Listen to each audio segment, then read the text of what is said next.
श्री सच्चिदानंद सद्गुरु साईनाथ महाराज की जय। श्री सच्चिदानंद सद्गुरु अलिवेलु मंगम्म सहित भरद्वाज महाराज की जय। श्री सच्चिदानंद सद्गुरु नामपल्ली बाबा महाराज की जय। जय साई मास्टर। ఈరోజు సత్సంగంలో మనం శ్రీ సాయినాథ ప్రబోధామృతము అనే గ్రంథాన్ని వివరించుకుంటున్నాం. రచన పూజ్యశ్రీ ఆచార్య ఎక్కిరాల భరద్వాజ మాస్టర్ గారు.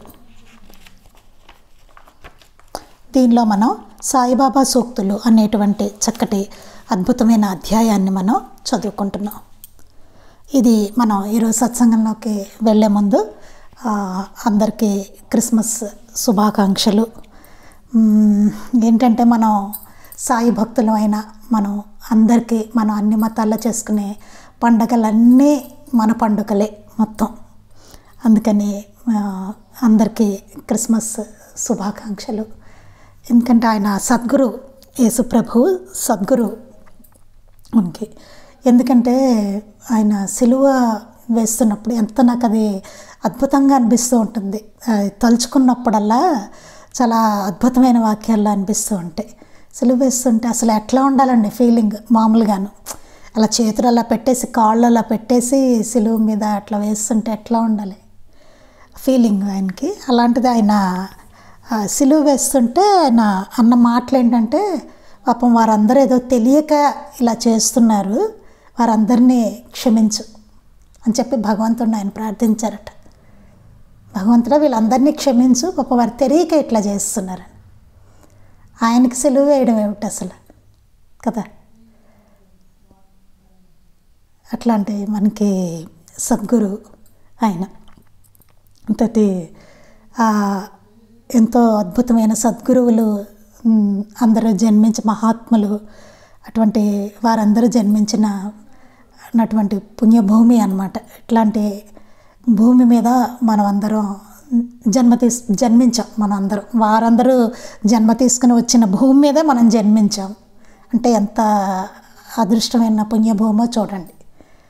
అందుకని ప్రతి పండగ అన్ని మతాల్లోనూ అన్ని చోట్ల చేసుకునే ప్రతి పండగ కూడా చాలా విశిష్టమైనది, పవిత్రమైనది అన్నదాన్ని మనం గుర్తుపెట్టుకోవాలి. రేపు అంతటి పవిత్రమైన దినం అన్నమాట. మంచి చక్కటి రోజు, అద్భుతమైన రోజు, క్రిస్మస్ పర్వదినం.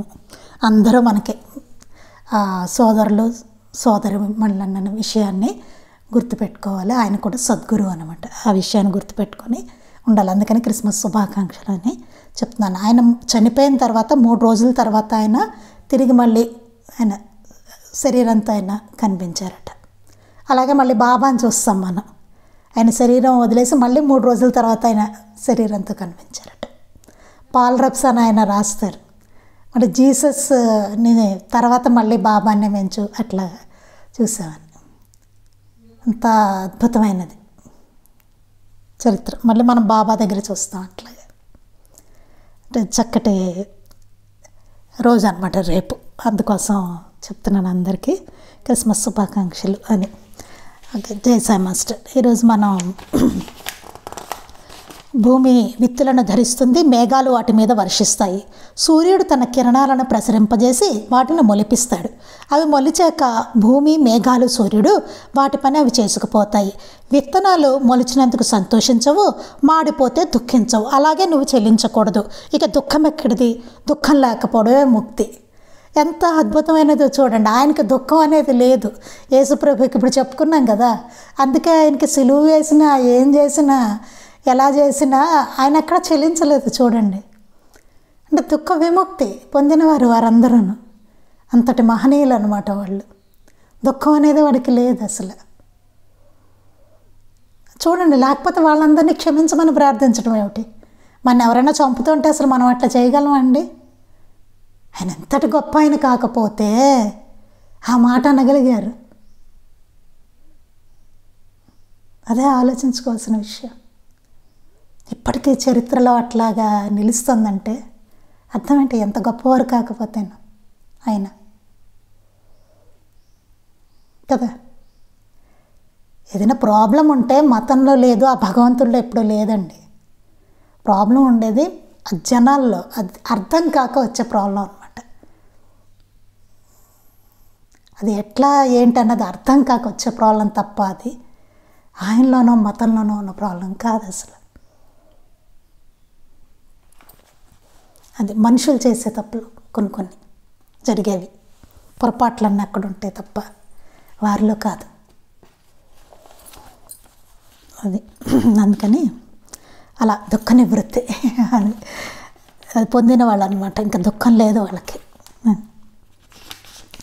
ఇంకా నిన్న మనం ఏం చెప్పుకున్నామంటే సాయి చరిత్రలో ఎక్కువ భాగం భక్తుల కష్టాలు తొలగించడం, కోరికలు తీర్చడమే అయినా కొందరు విషయంలో ఆయన కల్పించుకోకపోవడం ఉన్నది. నేను చెప్పుకున్నా, ఒక అతనికి ఒక భక్తుడు ఊపిరితిత్తులు బాగా కుళ్ళిపోయిన స్టేట్లో ఉంటుంది, అతను మరణిస్తాడు. అప్పుడు మరణించాడని చెప్పేసి ప్రార్థించినా సరే బతికించలేదని చెప్పి వాళ్ళ బంధువులు బాబాని పూజించడం మానుకుంటారు. అప్పుడు ఒక కుటుంబ సభ్యుల్లో ఒకళ్ళకి బాబా ఆ కుళ్ళిపోయిన ఊపిరితిత్తులు చూపిస్తారనమాట. ఇంతటి బాధ నుంచి ఇతన్ని విముక్తుని చేశాను అని చెప్పి చూపిస్తారు. చూపించేసరికి అప్పటి నుంచి వాళ్ళు బాబా దగ్గరికి మళ్ళీ రావడం అనేది మొదలు పెడతారనమాట. అలాగా అటువంటప్పుడు ఆయనపై అసంతృప్తి చెందడం తగదు. మన ఆత్మ పరిపాకం దృష్ట్యా మన పూర్వకర్మానుసారము అట్టి సమస్యను అనుభవించడం ఆవశ్యకమని. అట్టి సమస్య అనుభవించడం అనేది ఆవశ్యకం. అందుకే దాన్ని మనకి ఏది మంచిదైతే అదే చేస్తారు. ఇప్పుడు కొన్ని సమస్యలు తీరలేదండి, మనం పారాయణ చేసినా తీరకపోతే ఏంటి అర్థం? మనం ప్రార్థించాము తీరలేదు, దాని అర్థం ఏంటి? ఆ సమస్య అనుభవించడం అవసరం, పూర్వకర్మ దృష్ట్యా అవసరం. మన ఆధ్యాత్మికంగా పురోగమించడానికి అది అవసరం. దాని సాధనగా మనకి మలుస్తున్నారు ఆయన. అది అనుభవించాలి, మనకు అవసరం అన్నమాట. అది మన సాధనకు అవసరం ఆధ్యాత్మికంగా. అందుకని ఉంచారు. అవసరం లేకపోతే ఆయనే తీసేస్తారు కదా. మనకు అవసరం కూడా నేర్చుకోవాల్సింది ఏదో ఉంది దాని నుంచి, అందుకే ఉంచారు ఆయన. కుండను కాల్చడం లాగా, నగను తయారు చేయడానికి కానీ శుద్ధి చేయడానికి కానీ, బంగారాన్ని కరిగించడం లాగా. ఆ కష్టం తీరలేదంటే అర్థం ఏమిటి? దాని నుంచి ఏదో నేర్చుకోవాలి, ఏదో ఉంది బోధ మనకి. అందుకే ఆయన కల్పించుకోవట్లేదు, గుర్తుపెట్టుకోవాలి. అది కొన్ని చూడండి తీరవు ఉంటాయి అలాంటివి మన జీవితంలో. అన్నీ తీరవు చూడండి, కొన్ని తీరతాయి కొన్ని తీరవు, అట్లా ఉంటాయి కష్టాలు వచ్చినప్పుడు.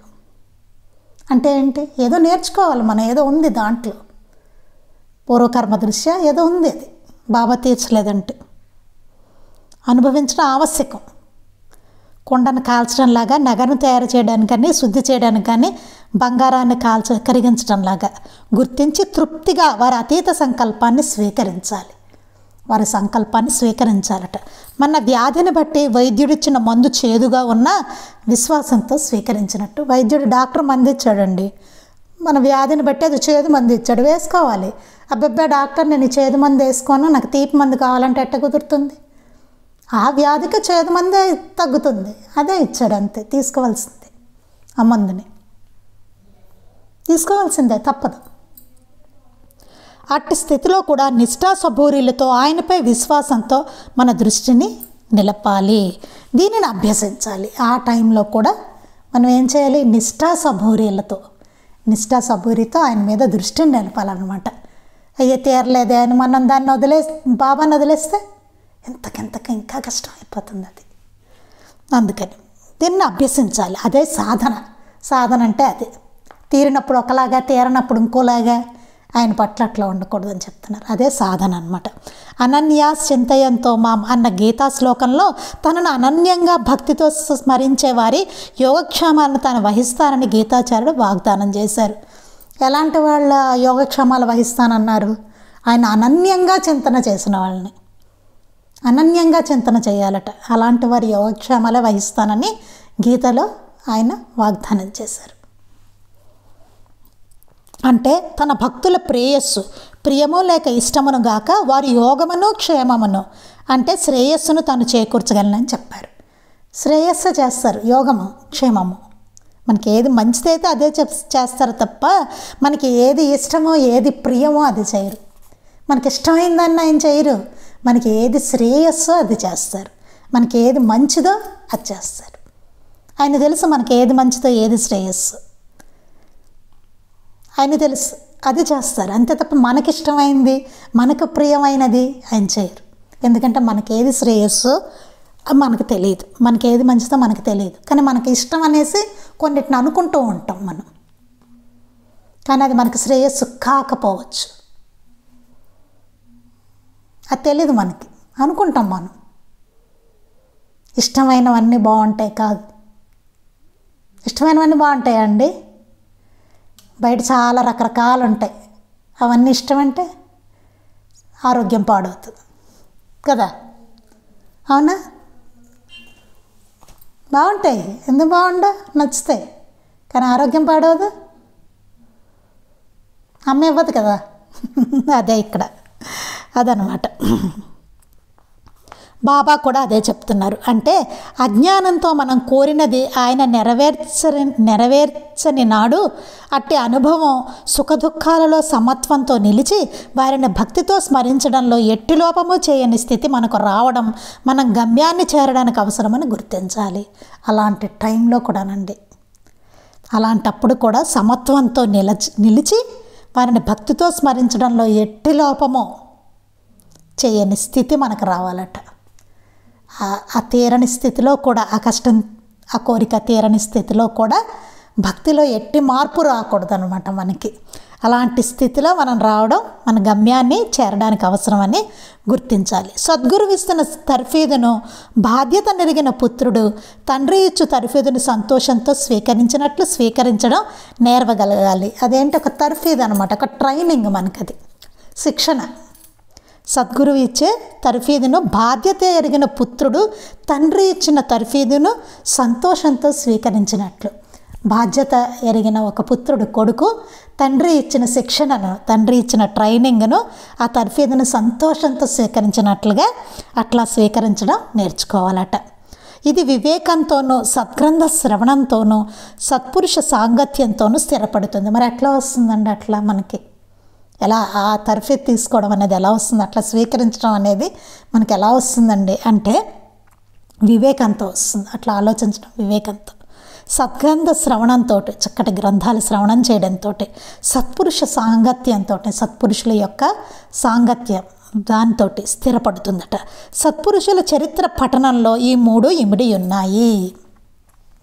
సత్పురుషుల చరిత్ర మనం చదువుతున్నప్పుడు అందులో 3 అంశాలు ఇమిడి ఉంటాయట. పని చేయి, సద్గ్రంథాలు పఠించు, దేవుని నామం ఉచ్చరించు అన్న సూక్తి ఇందుకు మార్గదర్శకం. అందులో 3 ఉంటాయి పాయింట్స్ అందులో మనకు మార్గదర్శకంగా. అవి ఏంటంటే పని చేయి, సద్గ్రంథాలు పఠించు, దేవుని నామం ఉచ్చరించు. పని చేయి అన్నదాన్ని చెప్పుకున్నాం, ఏదో ఒక పని చేయడం కాదు అని చెప్పి, ఎలా ఇతరులకు ఉపయోగపడేలాగా ఎట్లా పని చేయాలి అనేదాన్ని కూడా మనం చెప్పుకున్నాం. సద్గ్రంథాలు చదవడం గురించి చెప్పుకున్నాం, దేవుని నామాన్ని ఉచ్చరించు అనే దాని గురించి కూడా మనం చెప్పుకున్నాం.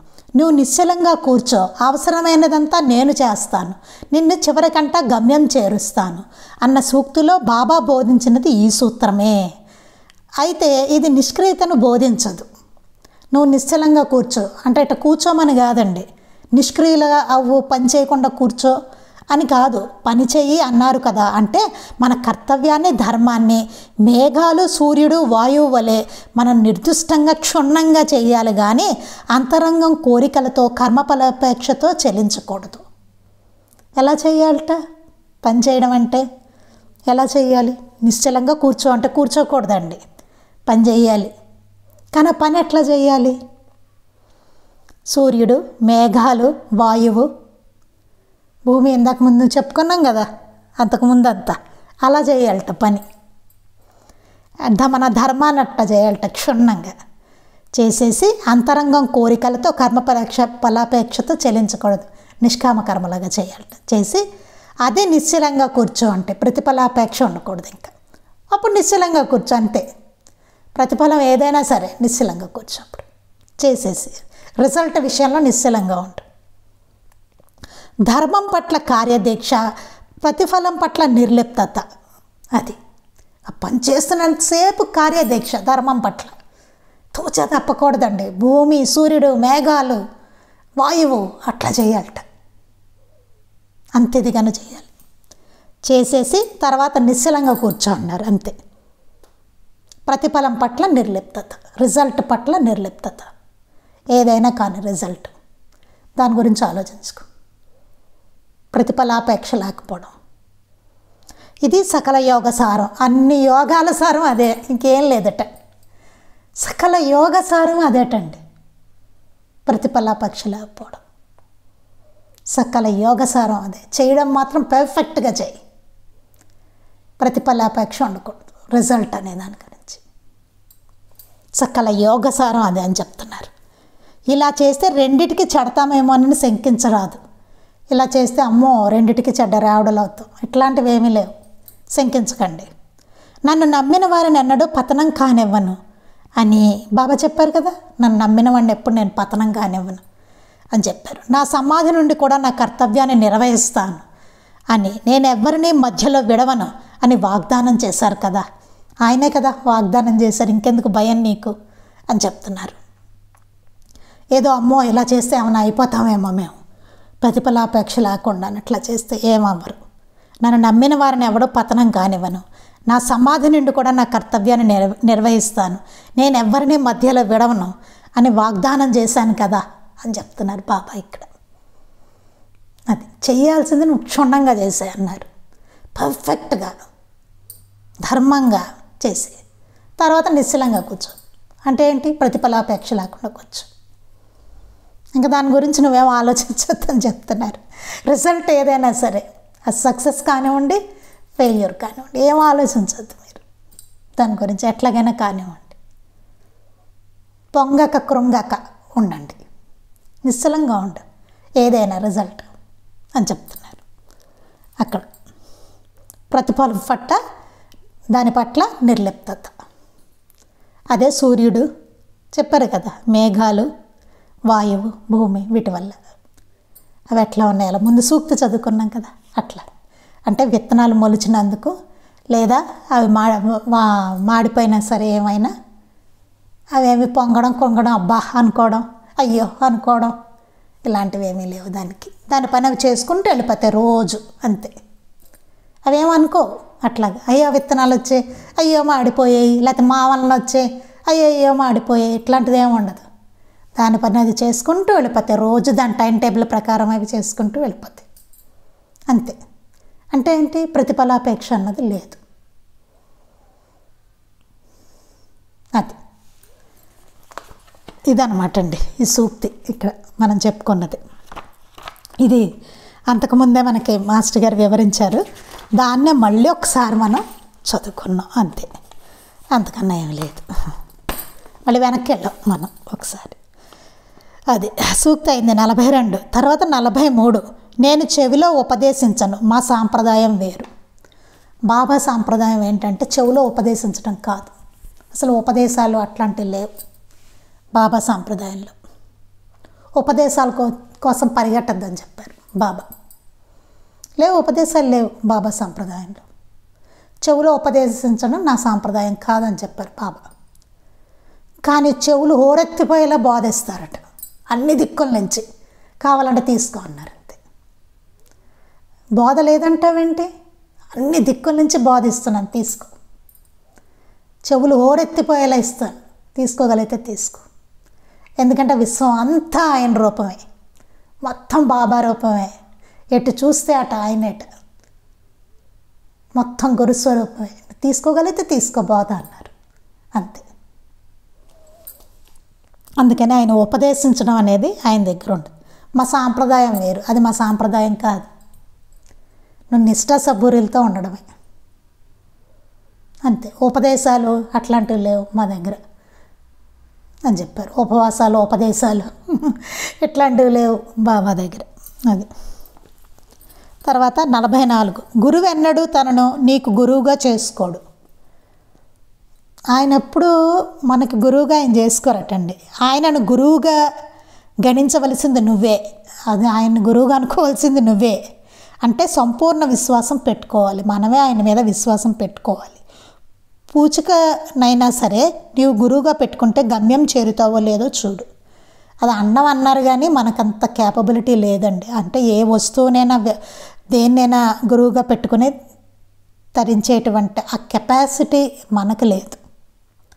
అది అంత మనకి లేదు. విశ్వం అంతా గురుస్వరూపం ఖచ్చితంగా, కాకపోవడం ఏమీ లేదు. ప్రతిదీ ప్రబోధిస్తూనే ఉంటుంది. కానీ మనం తీసుకోగలం. అవధూతకి 24 మంది గురువులట, నిజానికి కదా.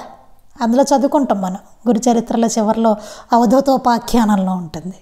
ఆయనకి అట్లా అయింది, మనకు అవ్వట్లేదు కదండి. ప్రతిరోజు ఎన్నో చూస్తున్నాం మనం. కానీ అక్కడ మనకు అవ్వట్లేదు అట్లా. చూడండి ఎలా పెట్టుకుంటాం, పూచిక పళ్ళు నెట్టుకోగలమా గురువులాగా? మనం తరిస్తాం. నిజానికి అంత కెపాసిటీ ఉంటే పుల్లను పెట్టుకుని తరించవచ్చు.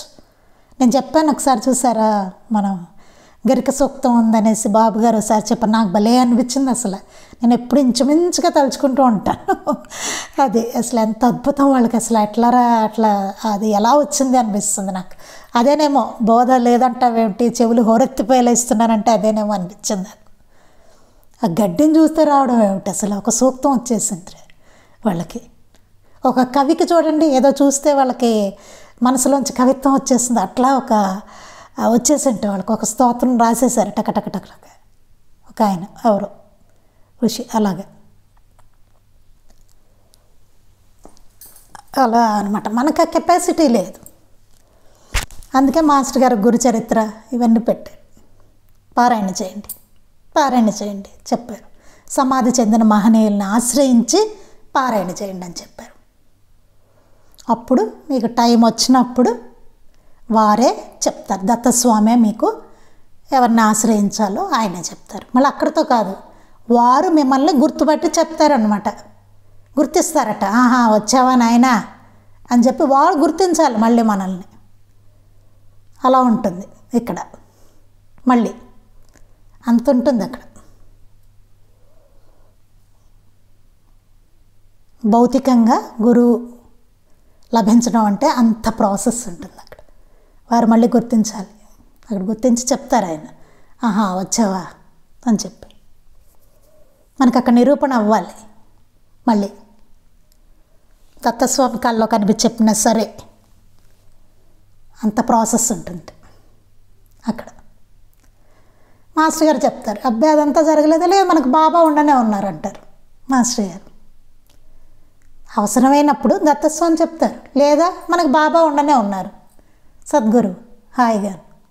టైం వచ్చినప్పుడు జరిగితే జరుగుతుంది, లేకపోతే మనకు బాబా ఉండనే ఉన్నారు కదా. ఇంత అద్భుతమైన గ్రంథాలు ఉన్నాయి మనకి, ఇంతమంది మహనీయులు ఉన్నారు, ఏం కావాలి నీకు అన్నారు. అందుకని పూచిక పళ్ళనైనా గురువుగా పెట్టుకో తరిస్తావు చెప్పారు. కానీ మనకంత క్యాపబిలిటీ లేదు అది.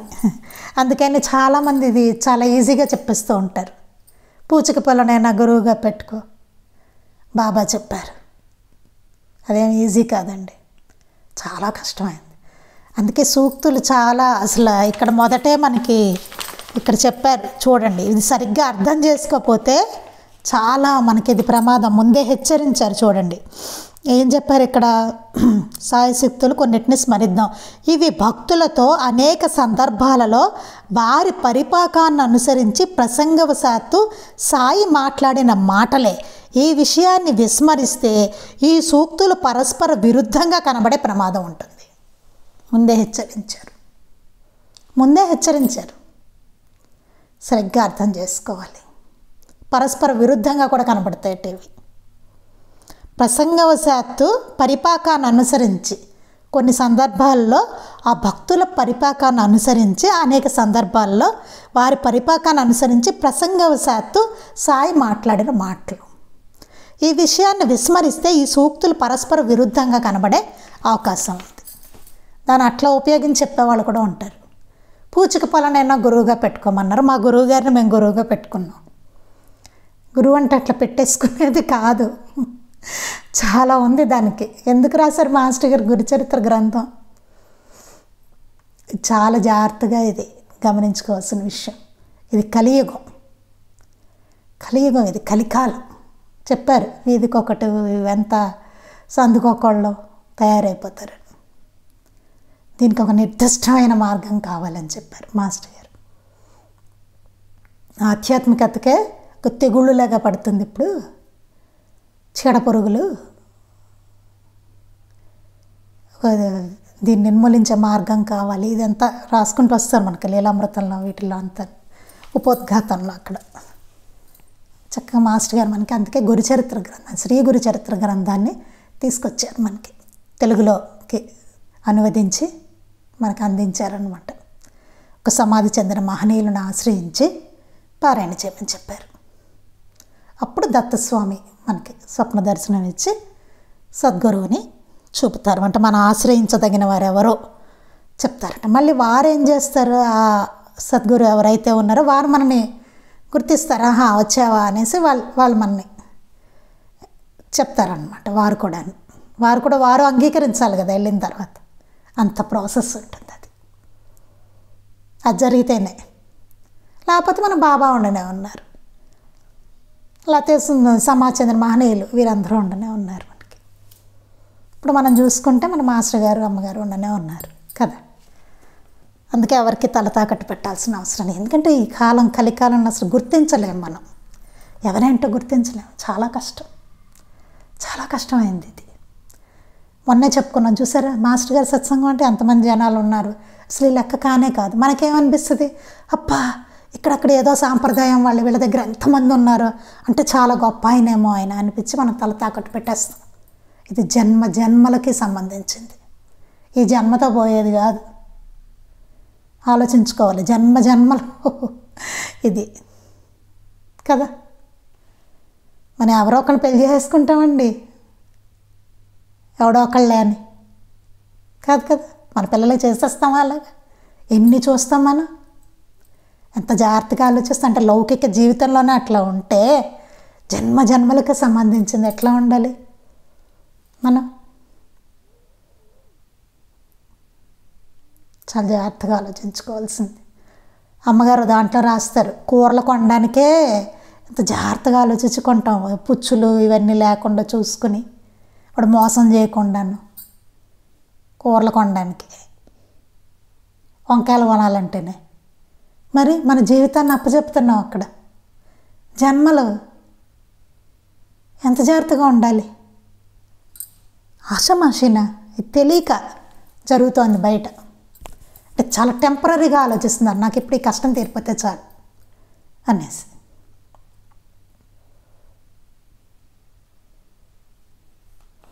అందుకని ఈ పరస్పర విరుద్ధంగా అనిపించే ఛాన్స్ ఉంది అక్కడ. అందుకే ముందే హెచ్చరించారు మాస్టర్ గారు, సూక్తులు ముందే అక్కడ. అందుకని ఇక్కడ నెక్స్ట్ తర్వాత 45వ పాయింట్. నా గురువు నావన్నీ లాగేసుకొని 2 పైసలు దక్షిణ అడిగారు, నేను ఇచ్చాను. ఆయన కోరింది కాసులు కాదు, ఆయన అడిగింది 1 నిష్ట, 2 ఓరిమి. అది నిష్ఠా సబూరి. ఆయన ఇంకేం అడగలేదు. ఏమడిగారండి? ఆయన డబ్బులు కాదట అడిగింది, 2 పైసలు దక్షిణ అడిగారు. పైసలు కాదు ఆయన అడిగింది, నిష్ఠా సబూరి. నిష్ఠాను ఓరిమి అడిగారు, శ్రద్ధా సబూరి, ఆ 2 అడిగారు ఆయన, వారి గురువు బాబాని. అదే మనకి చెప్తున్నారు, రే కాసులు కాదు నిష్ఠా సబూరి, ఆ 2 ఉండాలి మీకు. బాబా కూడా మనకు అదే చెప్తున్నారు. ఆయన గురువు ఆయనకి ఏం చెప్పారో, ఏమడిగారో మనల్ని కూడా ఆయన అదే అడుగుతున్నారు.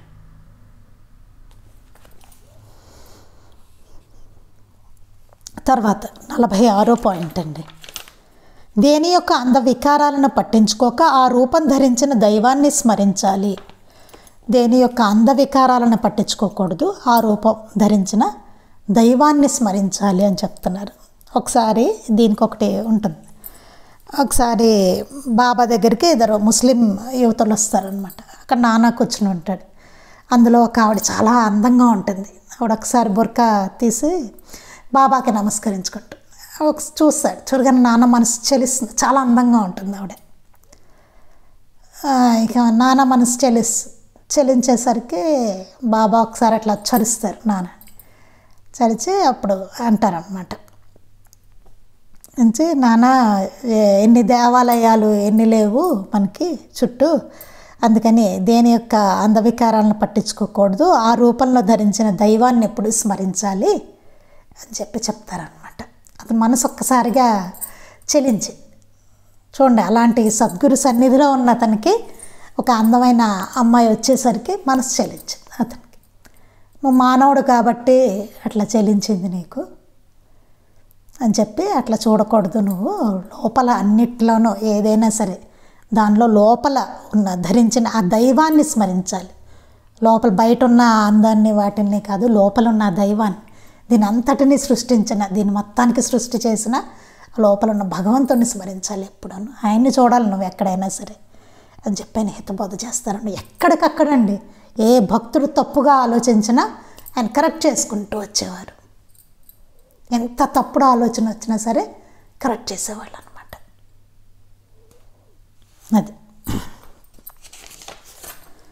అది ఇక్కడికి మొత్తం మనకి 46 సూక్తులు అయ్యాయండి. ఇంకా ఉన్నాయి, టోటల్ 66 ఉన్నాయి. ఇంకా మిగిలింది మనం చెప్పుకుందాం. రేపు నాకు వీలు కాదు, రేపు లేదు, ఎల్లుండ సత్సంగంలో కలుద్దాం. అది మళ్ళీ అందరికీ క్రిస్మస్ శుభాకాంక్షలు. మళ్ళీ ఎల్లుండ సత్సంగంలో మనం కలుద్దాం. శ్రీ సచ్చిదానంద సద్గురు సాయినాథ్ మహారాజ్ కీ జై. శ్రీ సచ్చిదానంద సద్గురు అలివేలు మంగమ్మ సహిత భరద్వాజ మహారాజ్ కీ జై. శ్రీ సచ్చిదానంద సద్గురు నాంపల్లి బాబా మహారాజ్ కీ జై.